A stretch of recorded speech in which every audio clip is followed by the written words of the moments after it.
बिगर सातबारा शेतकरी संघटनेच्या मार्गदर्शक तत्वानुसार होऊ घातलेल्या नागपूरच्या हिवाळी अधिवेशनात सर्वांसाठी शेतीचं धोरण घोषित करून शेतीची अतिक्रमण नियमानुकूल करण्यासाठी राज्य सरकारने धोरणात्मक पद्धतीचा शासन निर्णय निर्गमित करावा, अन्यथा नागपूरच्या हिवाळी अधिवेशनावर बिगर सातबारा शेतकरी महिला पुरुषांचा भव्य मोर्चा काढण्यात येईल, अशा पद्धतीचं निवेदन महाराष्ट्र राज्याचे महसूल मंत्री सन्माननीय चंद्रशेखर बावनकुळे यांच्याकडे जिल्हाधिकारी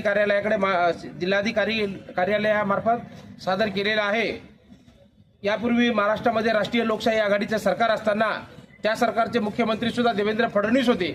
त्यांच्या सरकारने सर्वांसाठी घरे 2022चं धोरण केलं आणि त्या धोरणाची अंमलबजावणी करण्यासाठी एक धोरणात्मक पद्धतीचा शासन निर्णय निर्गमित करून ग्रामीण भागामध्ये जे शेतीचे अतिक्रमण आहेत ग्रामीण भागामध्ये जे निवासी अतिक्रमण करून लोक राहतात, शासकीय भूखंडावर अतिक्रमण करून राहतात, सन 2011 पूर्वीचा जर त्यांच्याकडे पुरावा असला तर घराखाली जागा नियमानुकूल करण्याचा शासन निर्णय निर्गमित केला। त्यामुळे या सरकारच्या धोरणाचा ग्रामीण भागातील सामान्य माणसाला त्याचा फायदा झालेला आहे। त्याची अंमलबजावणी सुद्धा राज्यभरात सकारात्मक दृष्टिकोनातून चालू आहे।